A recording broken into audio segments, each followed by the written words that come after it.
Olá, no ar mais um programa Rio a Cidade. E o nosso tema de hoje é violência urbana. No final, você pode participar do nosso programa pelo telefone 2527-3025. No final dos anos 90, uma série de confrontos entre lutadores de jiu-jitsu chamou a atenção para o aparecimento de um jovem musculoso, brigão e preconceituoso. Associado ao cão da raça Pitbull, esse jovem de classe média passou a ser chamado de Pit Boy. E exatamente por causa de sua disposição para brigar pelos motivos mais fúteis. Para discutir, então, a questão da violência urbana e os Pit Boys, nós convidamos Geraldo Tadeu Monteiro. Ele é sociólogo, cientista político da Universidade do Estado do Rio de Janeiro. E você também, Geraldo, é especialista em estudos sobre violência urbana, é isso mesmo? É isso mesmo, nós temos dedicado várias linhas de pesquisa a essa questão da violência, da criminalidade e, em especial, nos últimos anos, a questão da violência entre os jovens, que é um fenômeno que vem sendo retratado há mais de 30 anos na literatura sociológica. Obrigada pela sua presença aqui no Rio a Cidade. Nós convidamos também Tânia Zaguri. Ela é filósofa e mestre em educação pela UFRJ e autora de 12 livros que abordam, sobretudo, essa questão, não é, professora Tânia, da educação na família e na escola. Exato. Entre esses livros, Limites Sem Trauma e Os Direitos dos Pais. Pai também tem direito, né, professora Tânia? Todo mundo tem direito e dever, né? Só direito nem só dever não dá certo. Certo. Mas talvez o fato da gente ter enfatizado recentemente muito mais os direitos dos filhos e os deveres dos pais, isso pode ter gerado alguns enganos e alguns desvios. Exato, né? por isso que eu dei esse nome, né? Para chamar a atenção que todos nós temos que ter direitos e deveres. Ninguém pode ter só uma coisa. Obrigada a ambos aqui pela presença. É um prazer. Eles têm dinheiro no bolso, frequentam lugares caros, andam em carros esportivos e estão sempre em busca de briga. Intolerantes e raivosos, os Pit Boys estarão em breve nas telas dos cinemas. Vamos ver?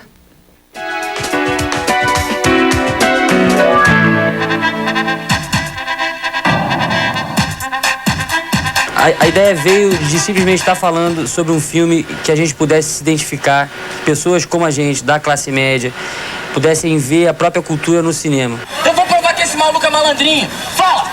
A história do filme, o ADQ, é sobre uma noite na vida de 4 rapazes de classe média do Rio, em eventos e situações de limite, extremas, onde eles chegam à marginalidade. Enquanto não se fizer um trabalho, efetivamente, de combate a essa situação, esses casos vão aumentar, porque isso dá prazer a eles. E quanto mais eles aparecem na mídia, como os valentões, como aqueles que agrediram nesta ou naquela boate, mais fama no meio deles eles ganham. O discurso deles é o discurso daquelas pessoas que estão sendo vítimas de uma perseguição e que, na verdade, foram provocadas e só foram, em alguns casos, se defender. Eu tento não rotular o Pit Boy como esse jovem de classe média que se envolve com a violência.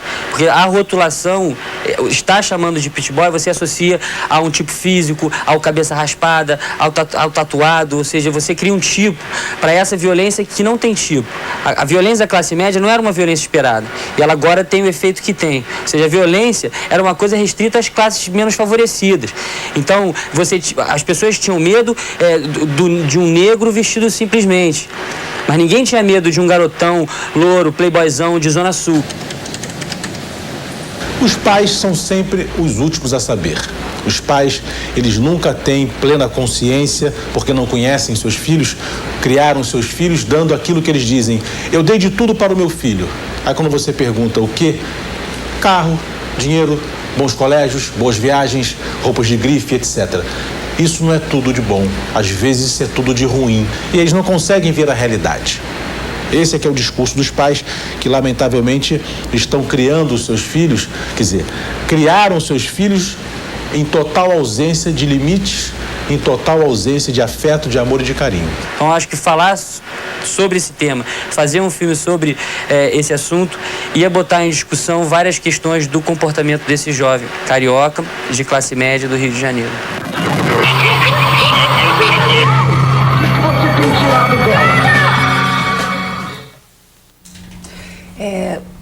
Só para informação do nosso telespectador, este filme ainda não foi lançado, mas ele deve ser lançado, segundo informações do próprio diretor, Felipe Joffre, deve ser lançado até o final do ano. Então fiquem atentos, acho que vale a pena acompanhar. O que a gente observou aqui, pelo depoimento do Felipe Joffre, pelo depoimento do promotor Paulo Rangel, é de que essa é uma realidade que várias pessoas de várias áreas estão tendo que enfrentar. Mas vamos começar com a seguinte pergunta que o filme faz, né? Esse ó de quê é uma corruptela de ódio de quê? Ódio de quê? Tânia? Bom, eu acho que, na verdade, é uma muito mais falta de perspectivas do que propriamente ódio. Eu sinto hoje que dentro dessa colocação que o procurador Paulo fez, que eu achei bastante apropriada, a questão da falta de limites acaba esbarrando na falta também de objetivos de vida. Uma criança que cresce sempre fazendo tudo e somente o que ela quer, e também recebendo, exatamente como ele falou, os pais com aquela visão idealizada de que amar é dar para os filhos tudo o que eles querem em termos materiais. Eu só discordo que haja falta de afeto. Muitas vezes existe o afeto, mas existe a distorção do conceito do que seja amar. Então, muita gente hoje acha que amar é dar coisas materiais, porque nós estamos dentro de uma sociedade consumista, extremamente consumista, que incentiva muito esse tipo de valores do ter. Então, obviamente, que esse jovem que cresce... Eu digo assim, às vezes os pais antigamente, que eu digo é 30 anos atrás, né? Não é tão antigamente. Não é tão antigamente. Então, o que era o objetivo desses pais? Era dizer, meu filho vai ser um homem de bem. Eu quero que o meu filho cresça para ser um médico, para curar pessoas, ou vai ser um professor, porque aí ele vai tirar as pessoas das trevas da ignorância, né? Aquela coisa, né? Vai ser advogado. Exatamente. Né? Cada coisa tinha sempre uma ligação com uma função social. E hoje o que a gente vê é o incentivo. Hoje, quando um jovem chegar para o pai e dizer, eu quero ser professor, é capaz dele ser violentamente reprimido. Não, meu filho, você está louco, imagina, vai ser professor. O professor não ganha nada. Por quê? Porque a nossa sociedade criou esse tipo de valores hoje, né? O que vale é você ter carro do ano importado, é ter casa. Quando você já tem uma casa, você quer ter a casa de campo. Quando você já tem um apartamento, é o da cobertura, que é mais legal. Então, você vai sempre necessitando de outras coisas. E falta aquele objetivo de vida, né? Que eu acho que é fundamental. Geraldo. Eu queria complementar também, acho que há um outro fator que é uma mudança estrutural na própria família. O conceito de família. Antigamente nós tínhamos a família chamada integrada, pai, mãe, filhos morando no mesmo lar, né? E de uns 10 ou 15 anos para cá, acentuou-se muito no Brasil o número de divórcios, de separações. Né? Hoje existem muitas famílias que são chamadas famílias recompostas, em que um indivíduo traz um filho do primeiro casamento, casa-se com uma mulher em segundo casamento, que também traz 1 ou 2 filhos do primeiro, e formam-se laços diferentes. Hoje, 25% das famílias no Brasil, segundo o IBGE, são chefiadas por um dos pais, né? Quer dizer, no caso. Então, são realidades diferentes.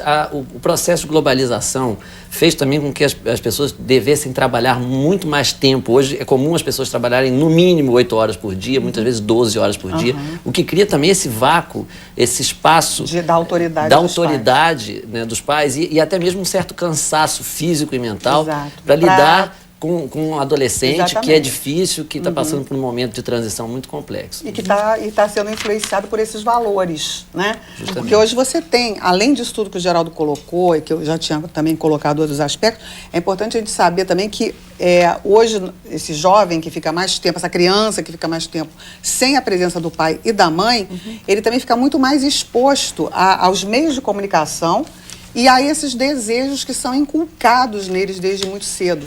Então, esses valores precisam ser urgentemente revistos. Agora, eu queria só fazer uma ressalva.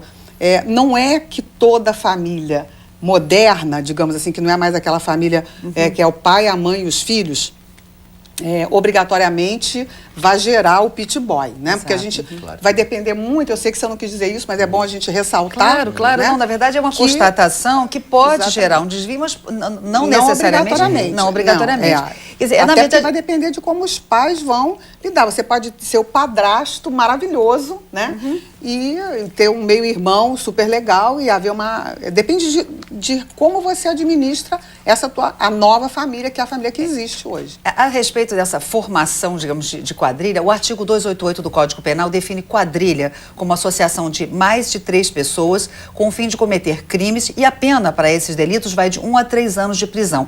E a gente se pergunta se esses jovens que se juntam em bandos para agredir em boates e tal, e com extrema violência, se eles têm noção da gravidade dos atos deles. E junto com essa minha colocação, eu vou fazer aqui, mostrar aqui a pergunta, a contribuição do nosso telespectador aqui, o Felipe Rodrigues do Maitá, que diz o seguinte: enquanto não houver uma punição severa para o brigão e também para as boates que encobrem esse tipo de violência, esse tipo de marginalidade vai continuar. Queria saber o que vocês acham aqui sobre essa colocação do Felipe e sobre esses adolescentes que se unem para fazer bagunça, para brigar, para bater. Bem, quer falar, Geraldo? Eu acho que punição faz parte da vida social, né? A gente tem que aprender a lidar com as responsabilidades, né? E responsabilidade é responder pelos seus atos. E a punição é algo que vem necessariamente, né? E agora, punição sempre dentro dos limites da lei, né? Dentro da legalidade. Se esses meninos têm que curtir aí alguns dias de prisão, que seja, mas dentro da mais absoluta legalidade, sem excessos. Com certeza. Eu acho que a impunidade realmente é um fator de estímulo. Mas, como o Geraldo colocou muito bem, nós não podemos exacerbar, né, esse tipo de impunidade, de punição, fazer tudo estritamente dentro da lei e com propósito educacional. Porque simplesmente esses jovens, eles não nascem maus, né? Isso não é uma coisa que aconteceu hoje. A violência do homem sempre existiu. Apenas hoje a gente está sentindo que existem outros valores que estão se agregando e que estão fazendo isso se ampliar. Então é preciso que a gente tenha uma visão também preventiva e educacional na hora da punição. Daqui a pouco a gente dá mais umas dicas aqui para os pais e responsáveis que nos acompanham. E também a gente faz a seguinte pergunta: um adolescente irritado, irritadiço, na verdade, e agressivo, pode se transformar em pit boy? Veja no próximo bloco. Até já.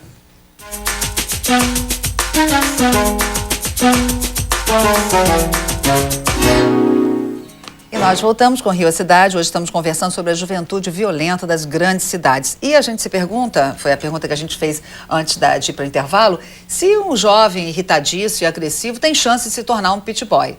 E a gente completa a pergunta, quer dizer, que sinais indicam, quais são os sinais de alerta para que os pais saibam que algo não está acontecendo, que algo de ruim está acontecendo? Eu vou falar um pouquinho, depois eu vou pedir ao Geraldo para complementar com essa visão que ele tem muito boa das gangues, dos grupos. Eu acho que primeiro a gente precisa discernir o que é a normalidade dentro dessa crise da adolescência, que todo jovem fica instável, fica inseguro, fica agressivo. Se não passar de um determinado nível, que eu chamo assim, o nível da civilidade, então, ter seu mau humor, ter suas horas de depressão, ou de não estar com vontade de bater papo com papai e mamãe, isso tudo é muito normal. A coisa começa a se complicar quando você, de repente, acha que tem direito de chutar o cachorro, né, de dar falar um palavrão quebrar as coisas em casa. Sabe, não ter mais respeito por nada nem ninguém. Isso é importante, é um sintoma que precisa ser visto. Pode ser uma falta de limite na infância também, porque, né, o limite não surge do nada. Mas se você sempre trabalhou direito com teu filho, né, ele sempre teve esse tipo de civilidade, de repente ele para de ter, então é um alerta. Esse alerta também pode nos levar, por exemplo, a fazer um exame para verificar se o teu filho não está com algum problema, né, que possa indicar ou um TDAH, quer dizer, aquele distúrbio do déficit de atenção, e essa coisa da instabilidade, da agressividade, que às vezes é um sintoma dessa síndrome, né?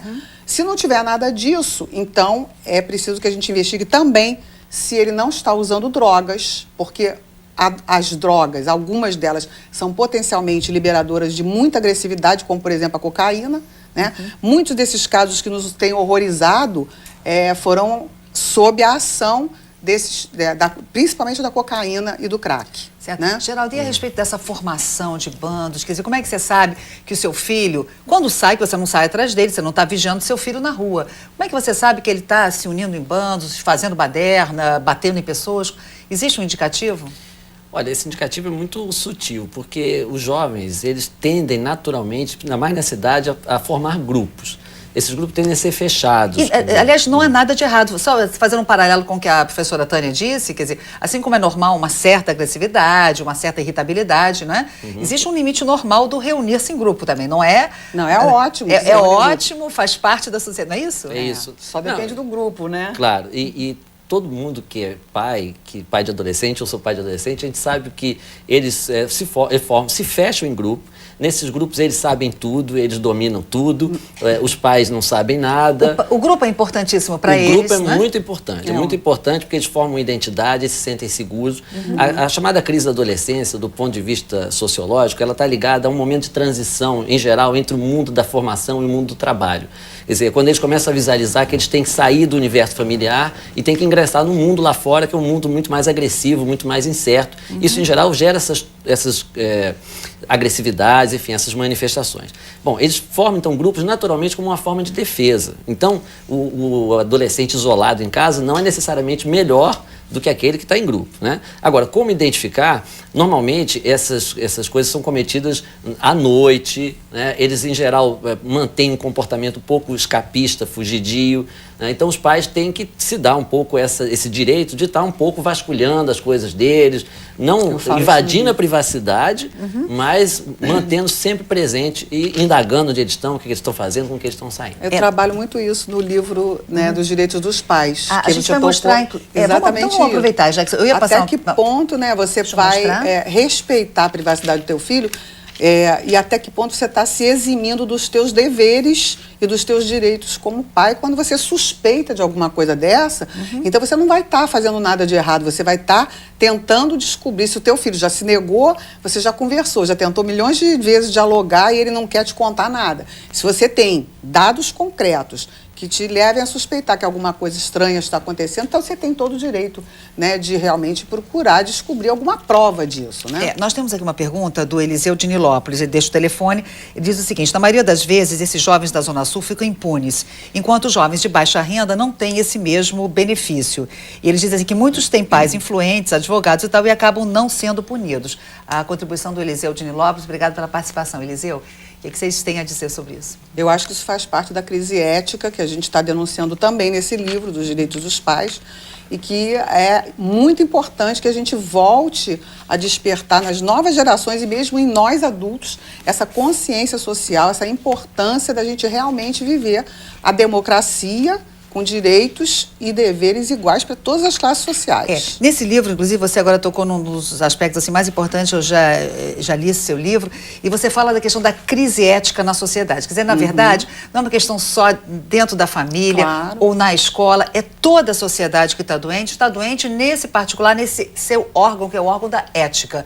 Como é que a gente faz, então, para agora falar com o pai que está nos ouvindo, com a mãe, com o responsável, com a tia, com a avó, enfim, como é que a gente orienta as pessoas para a gente tentar resgatar isso que está, assim, de certa forma, minando o mal pela nossa sociedade? Em Tânia, Geraldo? Vamos lá, porque acho que é a mais especialidade da Tânia, eu vou fazer a minha contribuição, que é a seguinte: eu acho que realmente há uma crise ética, uma crise de valores na nossa sociedade. Nós estamos vivendo, como eu falei rapidamente anteriormente, um momento de aprofundamento da interdependência entre os povos, através da globalização. Isso traz para a gente altas doses de competitividade. Hoje o mercado de trabalho é muito mais drástico do que ele era 10 anos atrás. Hoje as pessoas têm que trabalhar mais, elas têm que falar 2, 3 línguas, elas têm que ter uma alta qualificação. Tudo isso leva as pessoas a uma competitividade muito forte e o valor de possuir as coisas, de atingir o sucesso a qualquer custo, isso é muito evidente. Os programas de televisão também, muitos deles estimulam essa competitividade. O tal do Big Brother Brasil é um exemplo nítido disso, né? Então as pessoas perdem muito os seus valores de solidariedade, de amor, de fraternidade, de solidariedade. Tânia, antes de você falar sobre essa questão, eu vou passar para o João, de Botafogo, que está na linha, tem uma pergunta. Olá, João. Boa tarde, tudo bem? Tudo bem? Eu queria, por gentileza, fazer uma consideração, até pelo fato de eu ter sido membro de torcida organizada. Esse menino, você se envolve pelo fanatismo de futebol. Queria fazer o seguinte comentário. Quando na época andava com o pessoal ligado à torcida, nós marcávamos, tá certo, encontros com torcidas adversárias. Isso era bem constante, não só em dias de jogo, mas em dias normais, em dias frequentes. Uma coisa que nos incentivava muito, isso eu sou, graças a Deus, eu sou uma pessoa mais velha, não faço mais isso. O que nos incentivava muito era a falta de punição. A gente sempre arcava, podia dar polícia ou não. O que aconteceu é o seguinte: nós, eu na época tinha 15, 16 anos, hoje eu estou com quase 30, tínhamos a certeza que não daria nada para ninguém. Nós diversas vezes fomos encaminhados para a delegacia, nem o nosso nome era registrado. Então eu acho isso uma coisa muito grave, porque nós, no meu caso, hoje eu, graças a Deus, consigo ver a besteira que fazia, mas o jovem não. Pois é. João, você acabou de tocar num aspecto que é extremamente importante, que é o da impunidade. De fato, sob essa capa, tudo vale, não é? Não tem problema, não vai ter punição, não vai ter nenhuma pena, certeza. então vamos em frente. Agora, o João está lembrando, quer dizer, é o que você falou, não é isso, Tânia? O que disse também o Geraldo. Quer dizer, essa coisa de vamos fazer brincadeira, Isso é normal, é normal, né? O adolescente, só que ele tem essa coisa, essa vitalidade. Só que a gente está chegando a um momento, gente, as pessoas estão matando as outras. Exatamente. Eu soube recentemente, eu queria só que vocês me confirmassem, que em algumas casas noturnas, as meninas vão ao banheiro, quando elas saem, os rapazes puxam o cabelo. Se elas reagirem, eles batem nelas. Se eles quiserem beijar, eles batem também. Se eles quiserem beijar e elas não aceitarem, eles batem também. O que é isso, gente? Bem, eu acho o seguinte, é preciso que a gente volte a insistir. Todas essas questões fazem parte de um mesmo contexto, que, a meu ver, tem duas coisas básicas. Uma é a questão da ética mesmo, da crise ética. Na medida em que toda a sociedade assiste a pessoas se darem bem, entre aspas, né, e não serem punidas usando meios escusos, né, mesmo quando elas são reveladas a público, né, como nós tivemos milhões de exemplos agora recentemente, a pessoa assim, né, finge que não é nem com ele, continua dizendo que não, eu sou inocente, embora provas evidentes. Então é preciso que, primeiro, a nível institucional, a gente realmente corrija essas distorções, as pessoas sejam punidas em qualquer nível social a que elas pertençam. A segunda coisa é que a família não se deixe abalar por isso e não queira mudar os seus valores por conta de achar que a sociedade não tem jeito. Não. Eu acho que quando a gente vê esses escândalos serem revelados e, mal ou bem, as pessoas acabarem... Nós estamos vendo as pessoas indo presas, né? Pode até não ser como a gente gostaria, mas alguma coisa está acontecendo. E a gente tem que voltar a ter fé no papel da família, nós, como membros da sociedade, ativamente participar para que as coisas voltem a acontecer dentro da lei, como o Geraldo colocou muito bem. E a outra coisa é entender que o jovem, ele precisa que a família esteja atenta, esteja muito ativa, muito protagonista, dizendo, meu filho, isso não pode, isso está errado, não tem que ter medo de dizer não para os seus filhos. De assumir a responsabilidade, de dizer não. É isso mesmo. O nosso programa chegou ao final, infelizmente. Eu quero agradecer, Tânia, a sua presença, agradecer ao Geraldo. Bem-vindos ao nosso programa e agradecer a todos vocês pela participação. Nós hoje conversamos sobre a juventude violenta das grandes cidades. Um abraço a todos e até o próximo encontro.